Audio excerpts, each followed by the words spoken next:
वालेकुम जी, नमस्कार, सत श्री अकाल एंड गुड इवनिंग। मैं हूं आरजू काजमी और आप देख रहे हैं पॉइंट ऑफ व्यू। आज जी हम ज़रा बात करेंगे इंडिया पाकिस्तान रिलेशंस की। इसके अलावा हम बात करेंगे जो चाइना और इंडिया की जो टेंशन चल रही है उससे हम कहाँ जाता हुआ देख रहे हैं और उसके इफेक्ट्स पाकिस्तान पे क्या पड़ सकते हैं। इसलिए कि इंडिया बार बार ये बात कर रहा है कि क्योंकि चाइना के साथ पाकिस्तान के टर्म्स अच्छे हैं, चाहे वो बिजनेस टर्म्स कह लें या हम उसे दोस्ती का नाम देते हैं, लेकिन मुझे तो खैर वो बिजनेस टर्म्स ही लगते हैं क्योंकि जाहिर है कि वो इतनी इन्वेस्टमेंट कर रहा है तो वो तो हमारा बॉस हो ही चुका है। लेकिन इंडिया इस बारे में बहुत ज़्यादा सवाल करते हैं, इंडियन मीडिया बहुत ज़्यादा सवाल उठाता है कि पाकिस्तान जो है वो एक तरह से अपना हर चीज़ अपनी जो है वो एक तरह से चाइना को देता चला जा रहा है। तो इस तरफ हम बात करेंगे कि इसमें क्या देखते हैं कि हम कहाँ जा रहे हैं। और साथ ही नवाज शरीफ साहब जो हैं वो एक पाकिस्तान में ऑल पार्टीज कॉन्फ्रेंस हो रही है, उसको उन्होंने कहा है, उन्होंने ओके कर दिया है कि वो जो है किसी मतलब स्काइप से, जूम से, किसी भी तरीके से वो उसको ज्वाइन करेंगे। तो क्या यहाँ पे बात हो रही है कि पीटीआई के लोग कह रहे हैं कि जी इसकी परमिशन नहीं हो सकती क्योंकि वो ऑलरेडी उन्हें मुजरिम करार दिया गया है, वो सजा भुगत रहे हैं, वो बाहर गए हैं, इजाजत लेके वापस आएंगे, फिर उनके ऊपर केस जो चल रहे हैं। तो क्या ऐसा कोई इंसान जिस पे इस तरह के केसेस चल रहे हों, क्या वो वीडियो लिंक के जरिए कोई कॉन्फ्रेंस ज्वाइन कर सकता है या नहीं?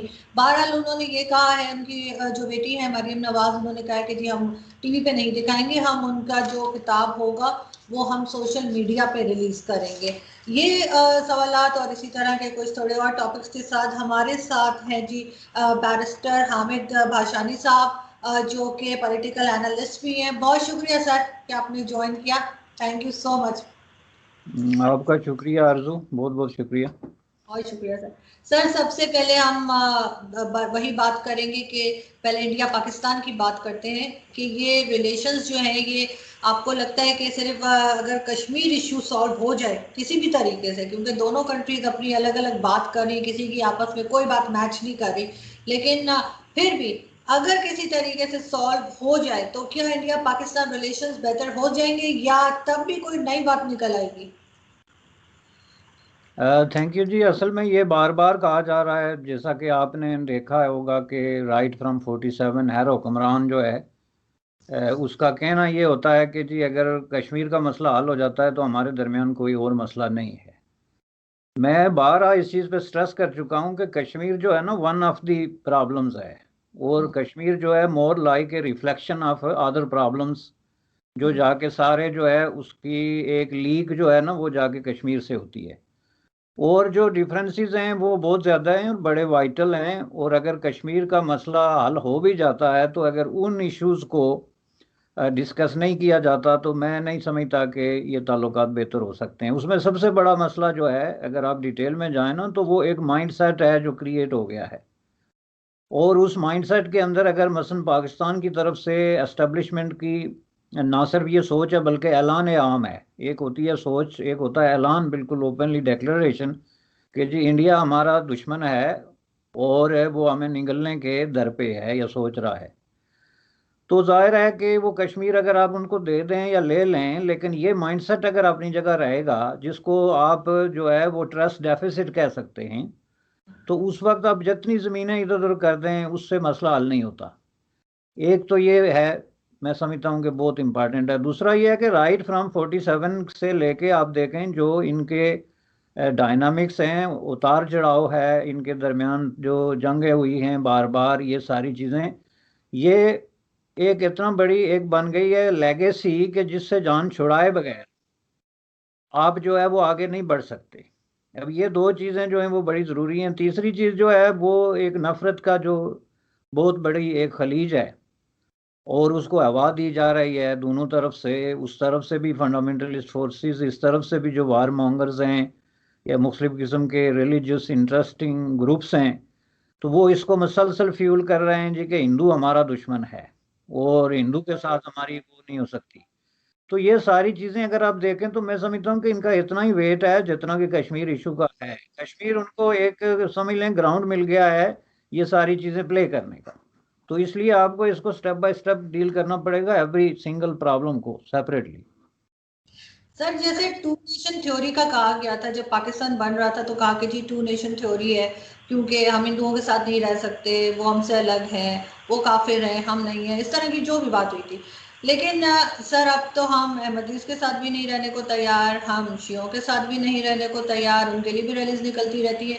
तो आपको क्या लग रहा है कि मैं बचेगा कौन पाकिस्तान में? सबको तो निकाल देंगे, सबको तो काफिर बना देंगे। देखें, ये प्रोसेस जब शुरू हुआ था तो उस वक्त जो अहले दानिश, जिनको आप कहते हैं ना, पीपल विद विजडम, खुद मुस्लिम कम्युनिटी में वो यही बात कर रहे थे जो आपने की एग्जैक्टली। इस पे अगर मैं मौलाना अबू अल कलाम आज़ाद को कोट करूं तो उनकी आप तकरीरें उठा के देख लें, सामने वीडियो मौजूद हैं कि उन्होंने कहा था कि ये जो है वो, पहली बात ये है कि हिंदुस्तान के करोड़ों मुसलमानों को तकसीम करेंगे और उसके बाद फिर अपने आप को दोबारा तकसीम करेंगे। और उन्होंने बड़ा डिटेल इसका रोड मैप दिया है कि किस तरह फिर ये एक दूसरे के खिलाफ जो है वो सेक्टेरियन बेसिस पे दस्ते गरेबा होंगे जो आज हैं वो। रहा सवाल तो दो कौमी नजरिए का, तो पहली बात यह है कि दो कौमी नजरिया तो खुद कायद आज़म मोहम्मद अली जिन्ना ने खुद कह दिया था 47 में पाकिस्तान बनने के बाद कि अब दो कौमी नजरिया जो है उसका तस्वर बदल गया है, ख़त्म हो गया है। यानी ये है कि वो जब उन्होंने 11 अगस्त वाली तकरीर की थी तो वो तकरीर दो कौमी नजरिए के खिलाफ एक बहुत बड़ा फर्द जुर्म जिसको आप आयद करना कहते हैं वो है कि अगर दो कौमी नजरिया है तो फिर 11 अगस्त वाली तकरीर कैसे हो सकती थी। वो तो उन्होंने उसको तर्क कर दिया। बल्कि उससे पहले उन्होंने तर्क कर दिया था ये, जब जुलाई में महात्मा गांधी ने उनसे पूछा था कि ये जो आपने करारदाद पास की है 1940 की, इसकी क्या इम्प्लीकेशन होंगी इंडिया की यूनिटी पे, तो उसके जवाब में उन्होंने ये कहा था कि पाकिस्तान का अब तस्वर जो है वो बदल गया हमारे जहनों में, अब वो तस्वर नहीं है जो शुरू शुरू में था। चूंकि उस वक्त कायद आज़म जो है वो ये सारी रियासतें जो थी जूनागढ़, हैदराबाद और के साथ साथ जो है वो कम से कम 13 रियासतें जो थी, कुछ राजपूताना की रियासतें और जो पंजाबी रियासतें थी जिनके अंदर हिंदू और सिख मेजॉरिटीज थी, उनको आपस में मिलाने के मिला के तो पाकिस्तान में शामिल करने की मुहिम पे थे आखिरी एक साल में। तो उस वक्त तो वो हर फोरम पे जो है वो नज़रिया खुद, ये जो है दो कौमी नज़रिया, इसके खिलाफ बात करते थे कि जब आप एक सिख रियासत को ये यकीन दिलाते हैं कि आप हमारा हिस्सा बन जाएं और पाकिस्तान में कोई ऐसा कानून नहीं बनेगा जो आपके मफादात के खिलाफ हो, या हम आपको ये ब्लैक पेपर देते हैं साइन करके, आप इस पे जो टर्म्स एंड कंडीशंस लिख रहे हैं ये एक multi religious and multi ethnic society होगी, तो where is the two nation theory. तो जब मोहम्मद अली जिन्ना साहब खुद कायद आज़म जो है उन्होंने ये ट्रैक आगे रख लिया था तो उसके बाद तो ये वैसे ख़त्म हो गया है। बाकी आप मुझे देखें पाकिस्तान के अंदर ये जो असाल्ट शुरू हुआ खुद अपनी माइनॉरिटीज़ पे, और ये शुरू हिंदुओं से हुआ राइट आफ्टर 47। आप देखें परसेंटेज उठा के देख लें, 47 में उनकी 30% तक जाते थे ईस्ट पाकिस्तान को मिला के। फिर आस्ता आस्ता आगे जाके ये अहमदियों को जो है वो टारगेट किया गया। फिर उसके बाद शिया का हवाले से एक बहुत बड़ी मुहिम जो चली, जो अब जारी है, बल्कि अब मुझे ये इंटेंसिफाई होते हुए नज़र आती है। तो ये सारी चीज़ें जो हैं इसको कहते हैं सेल्फ डिस्ट्रक्टिव किस्म की एक जर्नी या प्रोसेस आप कह सकते हैं जो पाकिस्तान ने अडॉप्ट किया हुआ है राइट फ्रॉम 1947 से। और आज आके ये सवाल उठाते हैं कि जी हमारे साथ ये क्यों हो गया और वो क्यों हो गया। ये अभी कल परसों हमारे प्राइम मिनिस्टर साहब ने तकरीर करते हुए कहा कि हम साइंसदान क्यों नहीं पैदा करते। मुझे बहुत बड़ी हंसी निकल गई उनकी बात पे कि अब ये सवाल तो इन्होंने उठा दिया, इसका जवाब क्या देंगे कि आपके यहाँ एक साइंसदान पैदा हुआ था तो उसका आपने जो हशर किया कि उसको मुल्क छोड़ने पे मजबूर कर दिया। आपके जो आगे वाले साइंसदान आजकल निशान इबरत बन के बैठे हुए हैं आपकी कैपिटल सिटी में। आपके तालीमी इदारे देखें, आप लोगों का फोकस क्या है? आप लोगों का फोकस है जी ये काफिर है, वो सुन्नी है, वो मुसलमान है, वो शिया है, वो जनाब हिंदू है, वो सिख है। आप पहले इंसानी बुनियादों पे सोचना तो शुरू करें, कम से कम इसका आगाज़ तो करें कि हम इस मुल्क के अंदर रहने वाले सिटीज़न हैं, जो हमारा पहला अकीदा या पहला मजहब होना चाहिए कि we are the citizen of this country. लेकिन वहाँ दावे हैं जी पहले हम मुसलमान हैं, उसके बाद पता नहीं क्या हैं, और उसके बाद जाके पाकिस्तानी हैं, और फिर उससे ज़ाहिर है ये फ़िरकावारियत और ये सारी चीज़ें जो हैं वो पैदा होती हैं। लेकिन सर आपको ऐसा नहीं लगता कि पहले भी ये होता रहा है शिया सुन्नी और इस तरह के फसादात, लेकिन तब भी मैं यही सोचती थी कि शायद ये कोई मेरे घर में बात होती थी जब पेरेंट्स वगैरह बात करते थे तो वो यही कहते थे कि किसी बड़ी न्यूज़ को छुपाने के लिए इस चीज़ को आगे लाए हैं। अभी भी रिसेंटली आसिम सलीम बाजवा साहब का स्कैंडल निकला है, जो आपको पता ही होगा, जो उनकी फ्रेंचाइज, जो उनकी पिज़्ज़ा फ्रेंचाइज है, तो दो मुश्किल से 4-5 दिन जो है उसका एक फ्रेंड सा चला, ट्विटर पे चला, इधर उधर बात हुई, टीवी पे बात हुई, और उसके बाद एकदम से ये शिया सुन्नी का शुरू हो गया, जो अभी तक जारी है, अभी तक खत्म नहीं हुई वो चीज़। तो आपको लगता है कि इस न्यूज़ को दबाने के लिए जो है ये कोई और चीज़ आगे लेकर आएंगे, लोग उसमें लग जाए?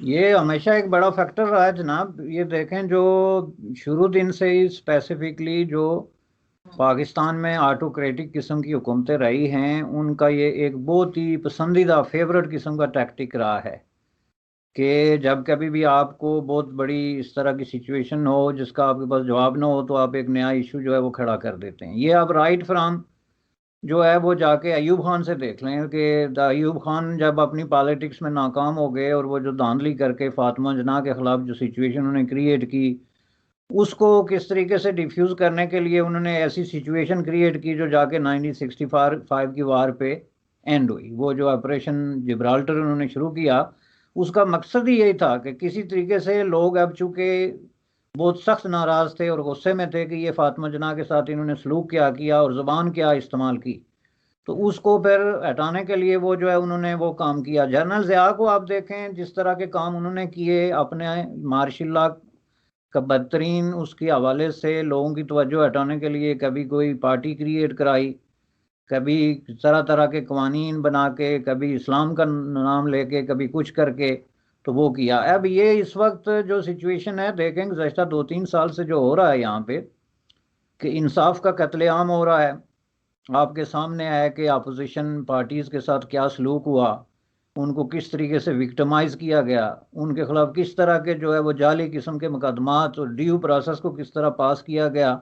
यहाँ तक कि नौबत यहाँ तक पहुँची कि हाई कोर्ट के जजेस ने खुद जो है अपने सिटिंग सेशंस में ये रिमार्क्स दिए कि ये कैसे हो गया, वो कैसे हो गया। नवाज शरीफ केस में, ख्वाजा साद रफ़ीक केस में, सलमान रफ़ीक केस में, ये सारे जो है सलाम क्या कहते हैं राना साहब के केस में। तो इस ये हालत इस हद तक अगर हो जाए कि आपके कोर्ट्स भी खुद जो है उनको ये बात करनी पड़े कि ये काम जो है वो ठीक नहीं हो रहा है, तो फिर जाहिर है कि आप की तरफ लोग एक तनकीदी नज़र से देखना शुरू हो जाते हैं, लोगों का आपसे एतमाद उठ जाता है। तो उस सूरत में फिर आपके लिए ज़रूरी हो जाता है कि आप इस तरह की चीज़ें जो हैं वो क्रिएट करें। तो इसलिए ये बात आपकी 100% दुरुस्त है कि ये अचानक अब शिया हजरात या सुन्नी हजरात जो हैं, रातों रात उनको कोई एकदम कोई वही नहीं उतरती कि सुबह उठ के तो वो लड़ना शुरू हो जाते हैं। इसके पीछे डेफिनेटली जो है वो जो आपके खुफिया इनविजिबल किस्म की फोर्सेस हैं, वो ख्वाह महकमा ज़राअत हो या महकमा खुराक हो, लेकिन उसके पीछे जो है वो कुछ सॉलिड हैंड्स होते हैं जो इसको मैनिपुलेट करके तो आगे कर देते हैं।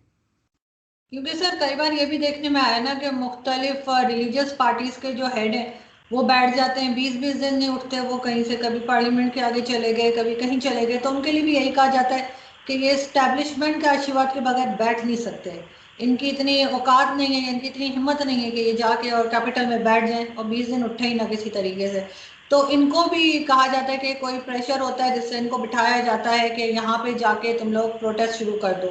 लेकिन सर एक चीज़ और ऑब्जर्व की है कि जब भी ये फौजी हुकूमतें बहुत ज़्यादा आई हैं पाकिस्तान में, शायद 30 साल से ज़्यादा फौजी हुकूमतें रही हैं, लेकिन ये जब भी आई हैं तब करेंसी जो है वो भी स्टेबल हो गई, बाकी काफ़ी जो इश्यूज होते हैं वो भी इतने नहीं होते जितने कि दूसरी गवर्नमेंट में जो डेमोक्रेटिक गवर्नमेंट्स आती हैं या वो उसमें जो इश्यूज होते हैं वो फौजी हुकूमतों में क्यों नहीं होते। अगर मुशर्रफ साहब की हम देखें लास्ट, तो बहुत दिन डॉलर एक ही जगह पे जो था वो स्टेबल था। अब कहा जाता है कि फेक तरीके से किया था, वो मुझे इतनी नहीं मालूम कि फेक तरीके से कैसे होता है, लेकिन ये कि कहा यह गया कि जी फेक तरीके से करेंसी को रोक दिया था उन्होंने, और बहुत टाइम तक जो है वो 64 का डॉलर था और ये था वो। तो ऐसा कैसे हो जाता है सर कि जब ये फौजी हुकूमतें आती हैं तो ये सब कुछ सही कर देती हैं, और जब दूसरी गवर्नमेंट्स आती हैं तो इनसे कुछ संभाला नहीं जाता। जैसे अभी जो इमरान खान साहब की गवर्नमेंट है, 2 साल में कोई भी परफॉर्मेंस नहीं है, और जो सालों से ये बीआरटी पिशावर बना रहे थे उसमें भी अभी तक थोड़े दिनों में, 1-2 महीने में जो 5 बार आग लग चुकी है उन बसेस में।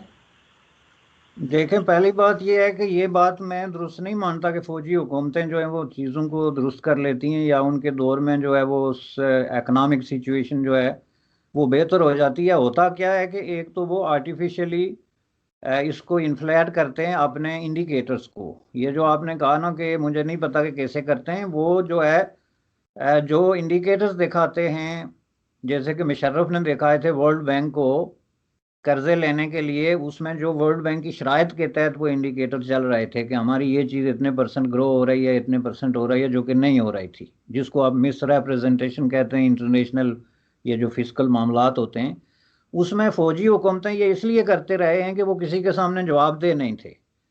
यही बात जो है वो अगर एक फंक्शनल पार्लियामेंट्री डेमोक्रेसी के अंदर कोई करेगा तो उसको जवाब देना पड़ेगा। अपोजिशन लीडर सवाल उठाएगा, कोई क्रिटिक सवाल उठाएगा, प्रेस सवाल उठाएगी। तो एक ऑटोक्रेटिक किस्म की हुकूमतें जो रही हैं, मिलिटरी डिक्टेटरशिप्स, उनके कोई सवाल तो करता नहीं था, इसलिए वो इसी तरह की चीज़ें बना बना के पेश करते रहे। दूसरा ये है कि ये जो आपको नज़र आती है करप्शन, ये उनके दौर में भी होती है, लेकिन उसमें होता ये है कि जो डेमोक्रेसी होती है उसमें जो भी आपके वसाइल हैं वो ज़्यादा लोगों तक पहुंचते हैं। यानी पार्टियां भी करवा परवरी या जो सिलेक्शन के प्रोसेस में वो करती हैं, लेकिन उनको एक ज़्यादा वसी जो है सर्कल क्रिएट करना पड़ता है अपने आप को रन करने के लिए, उससे कुछ ज़्यादा लोगों को फ़ायदा हो जाता है। ये जो बात है, ये पेशावर वाला जो मसला है, इसमें असल में जो इनकम्पिटेंसी है ना जी, वो तो बहरहाल ये लोग तो वही होते हैं, ख्वाह वो फौजी हुकूमतें भी हों, काम ये जो इंजीनियर आपके हो गए, या जैसे देखें आपका एयरपोर्ट है बेनजीर भुट्टो एयरपोर्ट, तो उसमें ये जो सारे नुक्स निकल गए, ये अगर मिलिट्री दौर में भी बनता तो काम करने वाले लोग तो यही होते थे। कॉम्पिटेंसी हमारी सोसाइटी का एक बहुत बड़ा अलमिया है, ट्रेजेडी है। और जिस तरीके से काम होते हैं, जिस तरीके से करप्शन है, किकबैक्स हैं और ठेकेदार और ये सारी जो एक पूरा सिलसिला उसके साथ जुड़ा हुआ है, तो ये जो हमारी, चूंकि अब हमारी डेमोक्रेसी तो आप इसको कहते हैं, लेकिन लेट्स बी क्लियर कि डेमोक्रेसी महज वोट लेने और देने का नाम नहीं होता। डेमोक्रेसी जो है उसके जो बुनियादी शराइत हैं कि ये एक लाइफ स्टाइल है, जिसके अंदर सबसे बुनियादी शर्त ये है कि you have to grant freedom of expression to your media. अब आप मुझे ये बताएं कि मैंने तो कोई कम से कम 2 मार्शल लॉज देखे हैं, और मैंने कभी जो है किसी भी वक्त में इतना ज़्यादा फ्रीडम ऑफ एक्सप्रेशन पे पाबंदी जो है वो ऑब्जर्व नहीं की जो इस हुकूमत के दौर में है, कि हर चीज़ मॉनिटर होती है, ओपनली होती है, और जो लोग बात कर सकते हैं वो फ्रीडम ऑफ एक्सप्रेशन को एक्सरसाइज करने की जरूरत रखते हैं। पहली बात है कि एक अक्सरियत तो खुद ही सरेंडर कर जाती है, चूँकि वहाँ पे गुर्बत है, बेरोजगारी है, माशी बदहाली है, तो उसमें ज़ाहिर है एक जर्नलिस्ट है तो उसके भी रिस्क का एक लेवल होगा। लेकिन जो लोग रिस्क लेते हैं, आपने देखा कि गुज़श्ता 2 साल में 10 से 15 सहाफ़ी जो हैं उनको ओस्ट कर दिया गया, मीडिया से, प्राइवेट इवन ऑर्गेनाइजेशन से, इदारों से, और वो बेचारे आजकल यूट्यूब पर जो है वो अपने जो उनका काम है वो जारी रखे हुए हैं। अखबारात पे पाबंदी आप देख लें, मीर शकील रहमान गुज़श्ता 4 महीने से अंदर हैं, क्या किसी ने ये सवाल उठाया कि what the hell is going on, why this guy sitting beyond the bars, और आप उसके न्यूज़पेपर को यूज़ कर रहे हैं, मेन सुर्खियां और लीड ले रहे हैं, आप उसके जो टेलीविज़न चैनल है उसको यूज़ कर रहे हैं, और उसको ना आप अदालत में पेश कर रहे हैं, ना उस पर फर्द जुर्म आयद कर रहे हैं, ना कोई आपकी कार्रवाई आगे जा रही है। इसी पे देखें आप, फ्रीडम ऑफ एक्सप्रेशन अगर नहीं है, किसी भी डेमोक्रेसी का जो बुनियादी इदारा होता है वो पार्लियामेंट है, और पार्लियामेंट के साथ गुज़श्ता 2-3 सालों से जो खिलवाड़ हो रही है, बल्कि इंसल्ट हो रही है, मैं is really really very unsettling. कोई आदमी भी जो डेमोक्रेसी पे बिलीव करता है कि जब आप अपने इस इदारे का, जो कि डेमोक्रेसी का बुनियादी इदारा, आप कल देखें उसमें क्या ड्रामा हुआ कि जब स्पीकर जो है वो अपोजिशन लीडर को बोलने का मौका ना दे, और आप इस तरह इंतखाबात में धांधली करें जिस तरह के स्टूडेंट यूनियंस के इंतखाबात में बच्चे जो है वो भाग दौड़ शुरू कर देते हैं, इधर से उधर, उधर से उधर, ऐसे फुर्ती करके, तो आपने जो है वो बिल पास करा दिया। तो इसका मतलब है कि जब पार्लियामेंट ही फंक्शनल नहीं है तो डेमोक्रेसी कौन सी हो गई। उसके बाद आप करप्शन के हवाले से चार्जेस देख लें कि किस तरह लाए जा रहे हैं, और आपने खुद ही अभी जिक्र किया जो जनरल बाजवा साहब के एसेट्स हैं, ये एक लेजिटिमेट केस था जिस पे सबसे पहले नैब जो है उसको सामने आना चाहिए था। ये इमरान खान साहब कुछ करें या ना करें, या कोई और इदारा करे ना करे, चूंकि हमारे देखते हुए उन्होंने कितने लोगों को अरेस्ट किया है और उन पे क्या चार्जेस थे, और वो चार्जेस की जो सीरियसनेस थी एज कंपेयर टू बाजवा साहब, आप देखें ना होने के बराबर है। पहली दफ़ा जब नवाज शरीफ के खिलाफ इन्होंने कार्रवाई शुरू की थी, जो पानामा पेपर्स की बुनियाद पे, उसकी क्या क्रेडिबिलिटी थी, बल्कि फॉर दैट पर्पस अब भी उसकी क्या क्रेडिबिलिटी है। आप देख लें कि कोई ऐसी ठोस सबूत जो है वो हुकूमत के पास नहीं है। तो ये सवाल उन्होंने क्या उठाया था कि नवाज शरीफ के बच्चों के पास पैसे कहाँ से आए और इतनी बड़ी मिकदार में। तो क्या ये सवाल बिल्कुल यही नहीं है कि बाजवा साहब के जो रिलेटिव्स थे या जो उनके भाई या जो भी उनका, उनके पास पैसे कहाँ से आए? और जब ये सवाल खड़ा हो गया, प्रेस के अंदर खड़ा हो गया, और उसको बैकअप करने के लिए एक लेजिटिमेट साफी जो है वो स्टैंड करता है, तो क्या ये नैब को नहीं चाहिए था कि वो फौरन इसको इन्वेस्टिगेट करते? हम ये नहीं कहते कि वो उनको अरेस्ट करते और ये करते, ये हम इसके तो समझते हैं कि ये टोटली ड्यू प्रोसेस की वो खिलाफ वर्जी कर रहे हैं, लेकिन कम अज कम फाइल खोलते और इन्वेस्टिगेशन शुरू करते कि लेट्स सी, और उनसे जवाब मांगते। जो जवाब उन्होंने प्रेस को दिए वही नैब में भी दिए जा सकते थे।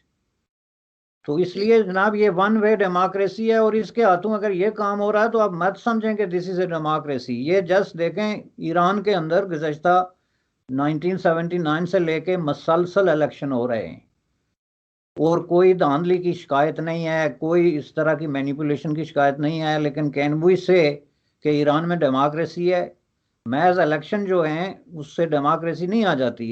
इलेक्शन के साथ साथ आपको मुल्क के अंदर पूरा एक कल्चर डेवलप करना पड़ता है। उसके तकाजे पूरे नहीं हो रहे हैं पाकिस्तान में। लेकिन सर आपने महसूस किया है कि जो जो आम पब्लिक है वो पहले के मुकाबले में ज़्यादा वोकल हो गई है, बोलने लगी है। जैसे ये बाजवा साहब का जो स्कैंडल निकला है उसमें बड़ा जी इन्होंने एक बिल भी पास किया है कि अगर किसी ने आर्मी के खिलाफ कुछ कहा तो जो है वो 2 साल की कैद होगी, 5 लाख जुर्माना होगा। लेकिन मैं देख रही थी कि सोशल मीडिया पे और इर्द गिर्द जहाँ भी जाए तो लोगों ने बोलना नहीं छोड़ा है।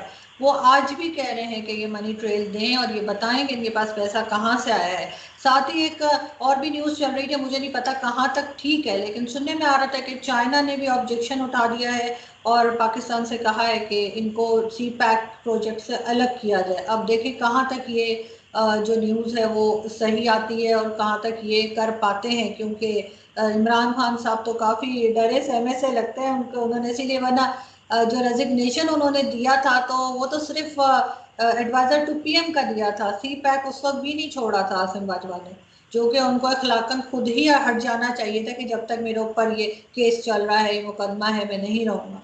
तो आपको लग रहा है कि जो आम पब्लिक है वो ज्यादा समझदार हो गई है, वो इन बातों को समझने लगी है, बिलीव करने लगी है, देख के चेक करने लगी है?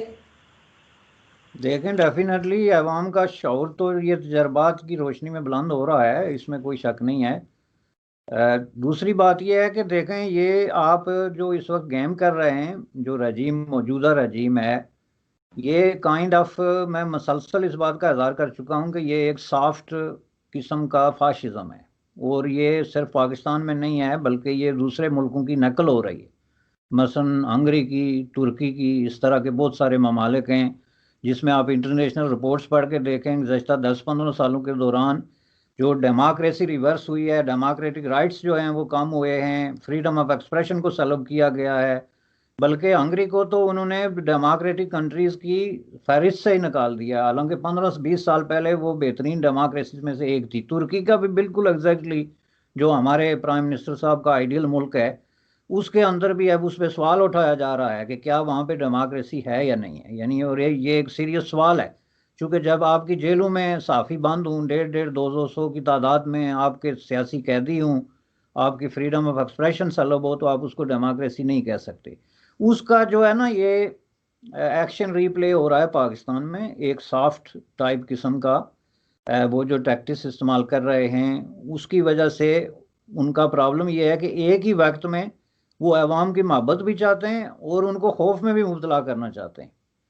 दोनों टैक्टिस इक्वली यूज़ कर रहे हैं। एक तरफ जी हम आपके लिए हम वतन हो और मेरे पाकिस्तानी हो, और ये भी है, और दूसरी तरफ उनके खिलाफ धमकियाँ, उनके लीडरों को विक्टिमाइज करना, उनको जलील करना, ये सारा प्रोसेस जो है वो भी जारी है। और ताकत का खौफ जी के हमारे मसलन ये जो कानून पास हुआ कि अगर किसी ने फौज की बदनामी करने की कोशिश की, तो देखें इस तरह के कानून जो है वो किसी फाशिस्ट हुकूमत में ही बन सकते हैं। वो किसी और अपनी किसी भी तरह की ओपन हुकूमत में आप ये सोच तक नहीं सकते कोई ऐसा कानून भी बना सकता है। क्योंकि सर बलूचिस्तान में अगर हम देखें तो बलोच जो है उनको बहुत शिकायतें हैं पाक आर्मी से। वहाँ पे मिसिंग पर्सन्स का भी केसेस बहुत ज़्यादा हैं जिसके ऊपर कोई काम सच नहीं हो रहा। पाकिस्तानी मीडिया भी कोई ख़ास बात नहीं करता। ज़्यादातर हम पंजाब और सिंध और इधर ही घूमते रहते हैं, लेकिन केपी के और बलूचिस्तान की बात बहुत कम होती है। तो वो भी अब लोग नोटिस करने लगे हैं। तो आपको लग रहा है कि अभी ने बलूचिस्तान के ऊपर भी तवज्जो देना होगी, वरना वहां पे भी किसी किस्म की स्ट्रांगली कोई तहरीक उठ सकती है?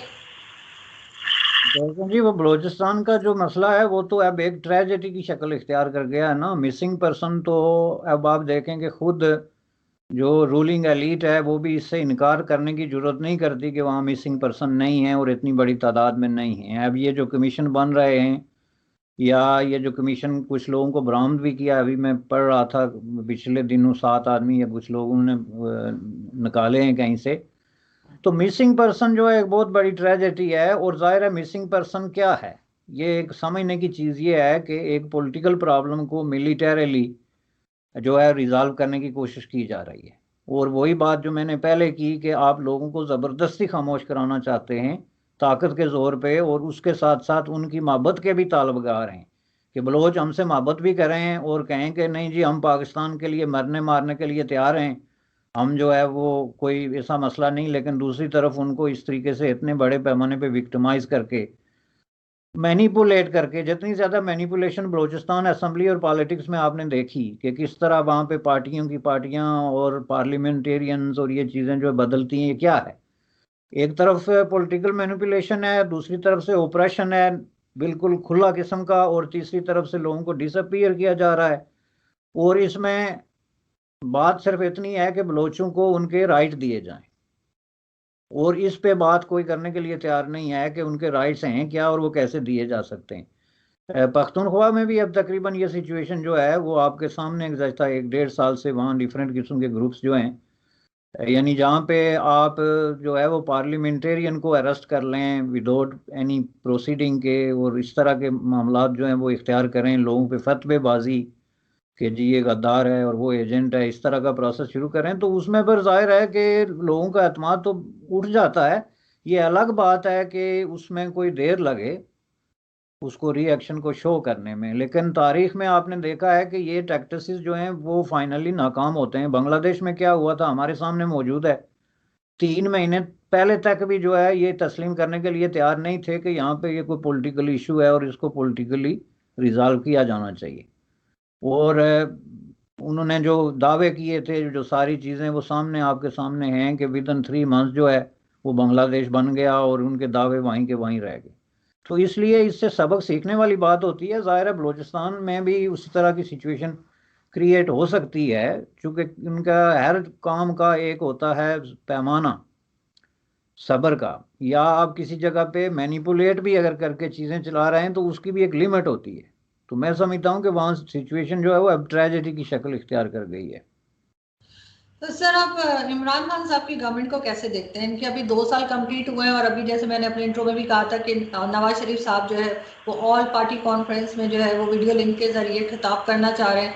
तो उस पर बहुत एतराज़ हो रहा है और पीटीआई के जितने भी इनके जो सोशल मीडिया पे जो इनके चीते बैठे हुए हैं वो सब यही लगे हुए हैं कि नहीं जी इसकी परमिशन नहीं होनी चाहिए क्योंकि वो सजा याफ्ता हैं और वो सज़ा काटने के लिए उनको वापस आना है, तो इस तरह की चीज़ नहीं हो सकेगी। तो फाइनली उनकी जो बेटी है मरियम नवाज, उन्होंने कहा कि ठीक है जी हम इसको टीवी पे नहीं दिखाएंगे, इनके किताब को हम सिर्फ सोशल मीडिया पे रिलीज करेंगे।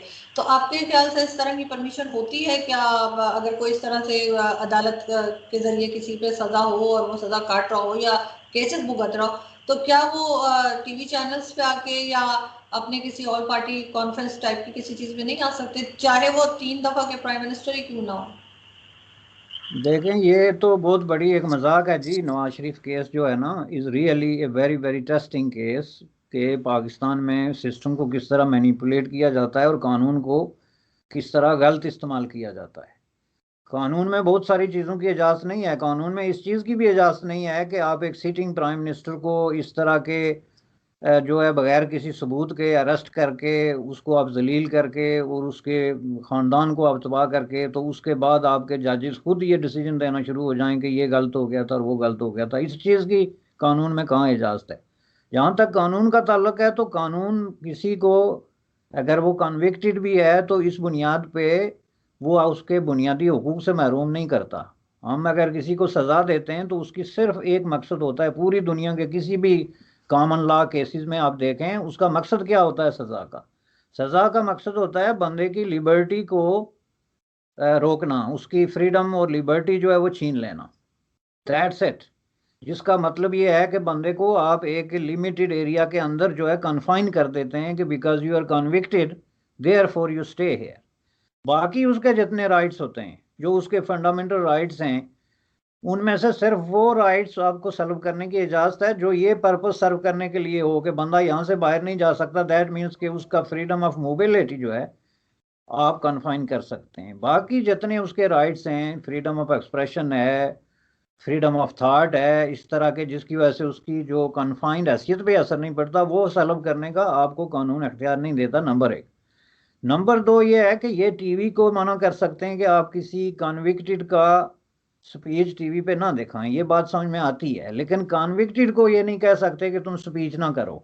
वो अगर अपने ज़राए से अपने पार्टी वर्कर से स्पीच कर रहा है तो कोई दुनिया का कानून उसको इसलिए नहीं रोक सकता कि इसको सज़ा हुई हुई है। लेकिन जैसा कि मैंने अर्ज़ किया कि पाकिस्तान में कानून जो है दो किस्म के हैं, एक आपके पसंदीदा लोगों के लिए और एक आपके नापसंदीदा लोगों के लिए। वरना अगर कानून एक होता तो नवाज शरीफ को अगर आप इस सतह तक पहुंचा सकते हैं बगैर किसी क्रेडिबल सबूत को कोर्ट में पेश किए, यानी बर्डन ऑफ प्रूफ जो है वो आपने नवाज शरीफ पे डाल दिया कि आप साबित करें कि आपने पैसे कहाँ से लाए, तो अगर एक कानून होता तो फिर बाजवा साहब पे भी बर्डन ऑफ प्रूफ डाल दिया जाता ना कि आप आए ज़रा साबित करें कि आपने ये पैसे कहाँ से लाए। आपने जो साद रफीक को इतना लंबा अरसा जेल में रखा और अब आप तस्लीम कर रहे हैं कि जी उन्होंने कोई ऐसी, जज ने खुद कहा कि उन्होंने कोई इस तरह का कोई प्रूफ तक नहीं दिया कि कोई उन्होंने इम्प्रॉपर एक्ट भी किया हो, चाहे जाके करप्शन तो दूर की बात है, improper action about the money. तो इसमें मतलब ये है कि आप देखें ये सामने सामने एक जुल्म हो रहा है जहाँ तक नवाज शरीफ का, बल्कि जो आपकी मुस्लिम लीग की टॉप लीडरशिप है उनको जिस तरीके से विक्टिमाइज किया जा रहा है, मैं नहीं समझता कि कोई दुनिया का कानूनदान इसको कानूनी या ड्यू प्रोसेस के अकॉर्डिंगली जो है वो मानने के लिए तैयार होगा। ये मैं आपको बता दूं, और ये बहुत जल्दी टेबल टर्न हो जाएगा, ये मैं आपको बताता हूँ। चूंकि जुल्म जो है ना उसकी एक लिमिट होती है। वो जो खुद ये बार बार दोहराते हैं ना हजरत अली का कौल कि जुल्म वाली हुकूमत जो है वो नहीं चल सकती, वो आप देख लें कि बिल्कुल यही बात इस पे सादक आती है। तो आपको नहीं लगता कि ये 5 साल पूरे कर पाएंगे इमरान खान साहब? देखे 5 साल मुमकिन है ये पूरे कर लें, चूंकि उसमें नवाज शरीफ और जो अपोजिशन है वो भी कोई उनको जल्दी नहीं है कि इनको उतारा जाए। ये मैं आपको बता दूं, अगर ये पीपल्स पार्टी और मुस्लिम लीग तय कर लें कि ये 5 साल पूरे नहीं कर सकते तो नहीं कर सकते, ये बिल्कुल अंडरस्टूड है। मसला ये है कि उनको भी कोई जल्दी नहीं है, चूंकि जिस तरीके से ये चल रहे हैं और जो कुछ ये कर रहे हैं, ये खुद अपने लिए जो है वो गड़ा खोद रहे हैं। इनके जितनी पॉपुलैरिटी थी, जितने दावे थे, जितना ये सारी जो है लोगों को सुनहरे ख्वाब दिखाए थे, वो अब खुद टूटना शुरू हो गए हैं आपके सामने। तो इससे मैं समझता हूँ कि पीपल्स पार्टी और मुस्लिम लीग को फ़ायदा हो रहा है जितने ज़्यादा ये इस टेस्टिंग टाइम से जो है वो गुजर रहे हैं। बिल्कुल ठीक। सर थोड़ी इंडिया और चाइना की बात करते हैं कि जिस तरह से इंडिया और चाइना की आपस में टेंशन चल रही है और बीच में बार बार पाकिस्तान का नाम लिया जाता है क्योंकि पाकिस्तान के ऑब्वियसली बिजनेस टर्म्स हैं चाइना के साथ कि वो सी पैक बना रहे हैं, कभी वो कोई ठेका उनको दे रहे, बल्कि जो एयरपोर्ट की बात आप कर रहे थे वो भी चाइना ने ही बना के दिया था। तो मुझे बताइए कि ये कहाँ जाता हुआ आपको लग रहा है? क्या इंडिया हैंडल कर पाएगा चाइना को? जिस तरीके से वो बॉर्डर के अंदर आ जाता है और काफ़ी आगे तक भी सुना था कि वो पहुंच गए थे। तो इंडियन फोर्सेस और या इंडियन गवर्नमेंट जो है वो इस मामले को कहीं ले जाके ख़त्म कर पाएगी, या ये आप इस पे क्या होता हुआ देख रहे हैं? देखें जी, ये बड़ा क्रिटिकल इशू है। जो इंडिया चाइना जो रिलेशनशिप है इस वक्त जिस सिचुएशन में चला गया है, आपको याद होगा पिछले दिनों काफ़ी बड़ा एरिया जो है उस पर चीन ने कब्जा किया हुआ है। अभी लेटेस्ट ये था कल तक के जो इंडियन फोर्सेस हैं उन्होंने बहुत सारे इलाके जो हैं वो वापस लिए हैं। और एट द सेम टाइम इनके दरमियान जो मुज़ाकरात वगैरह भी हुए हैं, जो मास्को की इंटरवेंशन की वजह से कुछ चीज़ें इनकी बिहाइंड द सीन चल भी रही हैं। उसमें इम्पॉर्टेंट चीज़ ये है कि ये जो दोनों मुल्क हैं ये सक्सेसफुल मुल्क हैं और इनके आगे एक बहुत बड़ा फ्यूचर है और पॉसिबिलिटीज़ हैं। इसलिए मैं नहीं समझता कि ये वार की तरफ जाएंगे, क्योंकि वार इन हालात में दोनों में से किसी के भी फ़ायदे में नहीं है और ना ही इंटरनेशनल कम्युनिटी के फ़ायदे में। स्पेसिफिकली ये जो कोरोना क्राइसिस से दुनिया निकल रही है उसकी वजह से जो इकोनॉमीज़ को बहुत बड़ा इम्पैक्ट हुआ है, और जो इनकी ग्रोथ रेट इंडिया की जो है वो अभी समझा जा रहा है कि नेगेटिवली भी जा सकती है। यही बात जो है वो चीन के अंदर है और वहाँ पे करोड़ों लोग हैं जो कि इफ़ेक्ट हुए हैं ये जो कोरोना की वजह से। तो इसलिए मैं नहीं समझता कि ये वार की तरफ जाएंगे। दूसरा ये है कि इनकी एक लंबी हिस्ट्री है। आप देखें चीन की एक जंग जो हुई 62 की, उसके बावजूद जो है उनके दरमियान ताल्लुकात में काफ़ी गर्मजोशी आई, जिसकी वजह से इनके दरमियान तजारत का बहुत बड़ा एक वॉल्यूम था अभी अनटिल रिसेंटली कोरोना से पहले। लेकिन अब जो सिचुएशन डेवलप हो रही है इसके अंदर ये एक इंटरनेशनल पॉलिटिक्स भी इसमें इन्वॉल्व हो रही है कि चीन और यूनाइटेड स्टेट ऑफ अमेरिका के दरमियान बहरहाल एक ओपन किस्म की कोल्ड वार है, और उसमें इंडिया के लिए ये एक अपॉर्चुनिटी उनको नज़र आ रही है कि चीन के खिलाफ जो घेराव करने का एक इंटरनेशनल आप समझ लें कि प्लान है, उसके अंदर उनको एक अपॉर्चुनिटी नज़र आती है कि वो चीन के मुकाबले में अपने आप को स्टेबल करें इस खिते में। और इस हवाले से उनको बड़ी इंटरनेशनल सपोर्ट भी है, और ख़ुद एशिया के अंदर मसलन जापान जैसी कंट्रीज़ जो हैं, ऑस्ट्रेलिया हो गया, और इस तरह की कंट्रीज़ की उनको सपोर्ट है। तो पाकिस्तान का नाम उसमें इसलिए आता है कि एशिया के अंदर ये जो जितनी कंट्रीज़ हैं इनमें पाकिस्तान एक ऐसा मुल्क है जो मुकम्मल तौर पे आप यूँ समझ लें कि चाइना की एक क्लाइंट स्टेट बन गई है। उसमें चाइना की जिस हद तक इन्वेस्टमेंट है और जिस हद तक इंटरफेरेंस है, और इंटरफेरेंस इसलिए है कि पाकिस्तान का जो एक्सटर्नल अफेयर्स है वो समझ लें कि पूरे तौर पे चाइना पे डिपेंडेंट है, बल्कि चाइना ने अपने हाथ में ले लिया है। आपने देखा होगा कि गुज़श्ता एक साल में 3 दफ़ा जो है वो चीन की वजह से जो है वो कश्मीर इशू को सिक्योरिटी काउंसिल में डिस्कस किया गया। अगर चीन जो है फार्मली ना सही, लेकिन फिर भी जो डिस्कशन ही हुई है, चूँकि गुज़श्ता 70 साल में ये इतने दफ़ा ये सिक्योरिटी काउंसिल में डिस्कशन नहीं हुई जो एक साल में हो गई। तो ये सारी चीज़ें जो हैं, ये दूसरी तरफ जो इंडिया के साथ उनकी अपनी एक सिचुएशन बन गई है ये यूनियन टेरिटोरीज बनाने के बाद, जिसको चीन ने ओपनली ओपोज किया है। तो उसकी वजह से ज़ाहिर है ये सारा जो है वो चीन और पाकिस्तान के दरमियान एक ऐसा नेक्सस आप कह सकें या चीन की डोमिनेंस कह सकें, वो इतनी ज़्यादा हो गई है कि उसमें पाकिस्तान अब चीन की किसी बात को जो है वो ना नहीं कर सकता। यानी इवन देन कि अगर चीन चाहे तो उसको जंग में भी, और इस तरह प्रैक्टिकली आप देख लें इंडिया के ख़िलाफ़ जो सरहद पे ये जो गुज़श्ता 1.5 साल से ये जो गोलाबारी हो रही है, ये इसमें भी लोग ये समझ रहे हैं कि चीन जो है वो इंडिया को दोनों तरफ से जहाँ जहाँ से उनको बांग्लादेश के अंदर भी एक सिचुएशन क्रिएट हो रही है, तो नेपाल में भी एक सिचुएशन क्रिएट हो रही है। तो इस हवाले से बहरहाल ये एक क्लैश है जो कि इंटरनेशनल क्लैश है, जो अनफॉर्चुनेटली आके तो हमारे खिते में जो है रिफ्लेक्ट हो रहा है। तो सर ये कहाँ आपको क्या लग रहा है कितने दिन और ये टेंशन चलती रहेगी चाइना की और इंडिया की, ये जल्दी ये टेबल टॉक करके और बस ये इसको? नहीं, मेरे ख्याल में ये इसको बहुत जल्दी रिजॉल्व कर देंगे। जो है वो चाइना की पॉलिसी ये है कि तमाम पड़ोसियों के साथ इश्यूज को रिजॉल्व किया जाए। 13 कंट्रीज़ हैं जिनके साथ चाइना की बॉर्डर्स मिलती हैं, जिनमें से तकरीबन 12 के साथ उन्होंने ये सारे इस डिस्प्यूट जो हैं उनको सेटल कर दिया है। तो इस हवाले से मैं समझता हूँ कि उनकी ये बड़ी जो है वो लगी बंदी पॉलिसी है कि इसको रिजॉल्व करो, ख्वाह किसी कीमत पे भी करो। बिल्कुल सही। और दूसरा जो है वो इस वक्त जिस पोजीशन में है इंटरनेशनल पॉलिटिक्स की वजह से, मैं नहीं समझता कि ये उनके इंटरेस्ट में है कि वो इंडिया के साथ को बहुत ज़्यादा तसादम की सिचुएशन में जाएंगे तो उनको फ़ायदा होगा। मैं समझता हूँ कि उनको इसका बहुत बड़ा नुकसान होगा। बिल्कुल ठीक। सर, लास्ट क्वेश्चन मेरा आपसे कि FATF आ रहा है, आपको पता है पाकिस्तान ग्रे लिस्ट में है और काफी कोशिश के बावजूद निकल नहीं पाया। इस दफा क्या सूरत लग रही है आपको?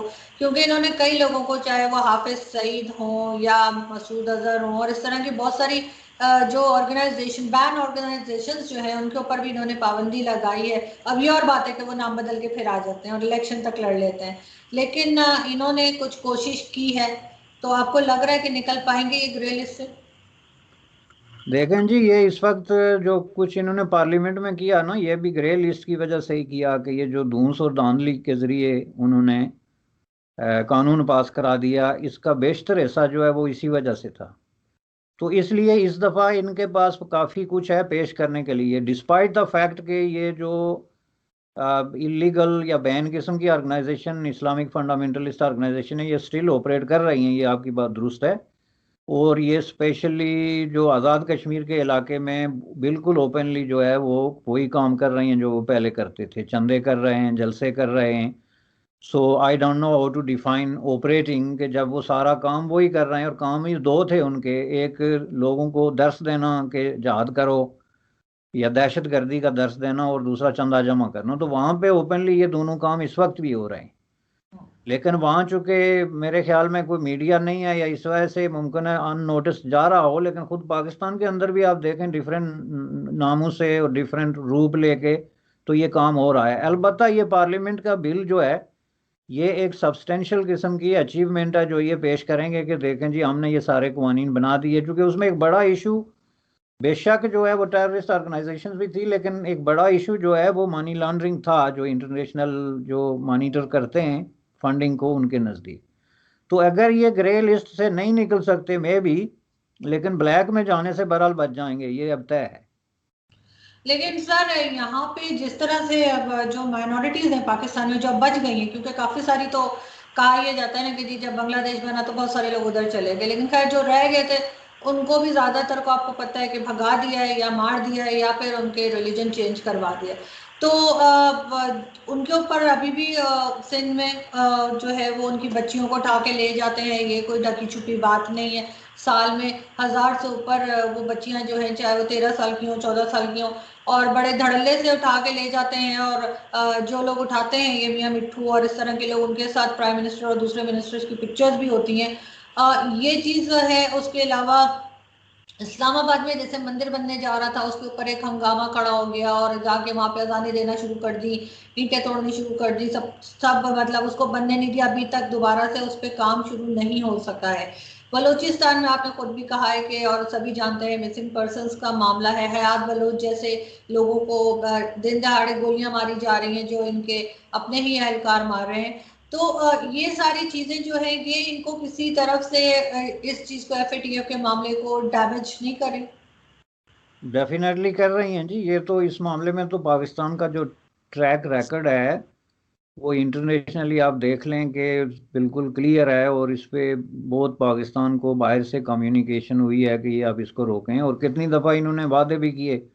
और खुसूसन इमरान खान के हवाले से तो ये एक बड़ी, एक लोगों में शुरू शुरू में बहुत बड़ी होप आ गई थी कि जी ये जो माइनॉरिटीज़ के राइट्स हैं, ह्यूमन राइट्स की वायलेशंस हैं, ये सारी चीज़ें जो हैं, चूँकि ये एक इंटरनेशनल रेपुटेशन रखते थे, दुनिया में इनकी एक पहचान थी, और जाहिर है कि इस हवाले से बंदे का अपना फेस जो है वो दागदार होता है। लेकिन इन्होंने तो, मैं समझता हूँ कि जो ह्यूमन राइट्स के बाब में जो इकदाम किए हैं वो जनरल ज़िया के बराबर के हैं, ऑलमोस्ट, अगर उससे ज़्यादा नहीं तो उससे किसी तरीके से भी कम नहीं है। जो काले कवानीन इन्होंने बनाए हैं, जिस तरह इन्होंने माइनॉरिटीज़ को इग्नोर किया है, और जिस तरह ह्यूमन राइट्स अब्यूज़ को और फंडामेंटल राइट्स की वायलेशंस को इन्होंने इग्नोर किया है, ये सिर्फ एक डिक्टेटर जो शिप है, ख़ास किस्म की डिक्टेटरशिप जो है, उसमें ही पॉसिबल है। लेकिन सर, बातें तो ये बहुत बड़ी बड़ी करते थे कि बल्कि तो सारी जिंदगी यूरोप में रहे हुए हैं, इनको क्या प्रॉब्लम है नॉन मुस्लिम्स के साथ? मुझे ये चीज मुझे अक्सर समझ नहीं आती कि चले ज़ियाउल हक तो थे ही इस तरह का, अफगानिस्तान से भी सारे अफगानी भी उन्होंने भरे थे यहाँ यहाँ पे, और पाकिस्तान को एक हद तक इंतहा पसंद और एक्सट्रीमिज्म जाहुलक की पैदावार है। लेकिन इमरान खान को तो लोग बहुत रोशन ख्याल समझते थे, उनका तो ख्याल था बहुत मॉडर्न आदमी है। लेकिन नवाज शरीफ साहब जो है वो काफ़ी पॉपुलर है इंडिया में, लेकिन इमरान खान साहब को ज़्यादा लोग पसंद नहीं करते। नहीं, वो नवाज शरीफ साहब जो है ना, उनका लेटली जो डेवलपमेंट हुई थी एक्सपीरियंस की रोशनी में, उसकी वजह से उन्होंने एक मॉडरेट जो है वो लाइन ली और वो उस पर डटे रहे स्पेसिफिकली। और ये बड़ी एक प्रोग्रेसिव किस्म की सोच थी उनकी। बेशक उनकी एक कंजर्वेटिव बैकग्राउंड थी या जो भी बात थी, लेकिन ये इंडिया पाकिस्तान रिलेशन पे, ताल्लुकात के हवाले से, इंडिया के साथ बिजनेस के हवाले से, जो मिलिटरी कॉन्फ्लिक्ट है उसको रिजॉल्व करने के हवाले से, तो उनकी सोच बड़ी प्रोग्रेसिव थी। उसकी निस्बत इमरान खान साहब की सोच इलेक्शन से पहले या चंद साल पहले जो है वो बहुत अच्छी थी, लेकिन इलेक्शन जीतने के बाद जो अप्रोच उन्होंने इख्तियार किया वो तो totally pro fundamentalist Islamist approach है। हर इशू पे, is not just peace and war with India, ये हर इशू पे आप देखेंगे फाइनली घुमा फिरा के तो जो उनकी कंक्रीट स्टेटमेंट सामने आती है वो बहुत ज़्यादा जो है वो इस्लामिस्ट जो आइडियालॉजी है उसको रिफ्लेक्ट करती है। ये मुझे नहीं पता कि उनके सर्कल में कोई ऐसा बंदा शामिल हो गया जो उनको इन्फ्लुएंस करता है या क्या है, लेकिन there is something seriously wrong, I am telling you, क्योंकि ये टोटली उनकी पर्सनालिटी के अगेंस्ट जो है ना एक स्टैंड है जो अब वो ले रहे हैं। बिल्कुल ठीक। Thank you so much sir कि आपने ज्वाइन किया। I am so honoured. Thank you so much sir. आपका शुक्रिया जी, थैंक यू वेरी मच। इंशाल्लाह आई होप कि आप नेक्स्ट टाइम भी हमें ज्वाइन करेंगे। Thank you so much. Allah Hafiz. Thank you.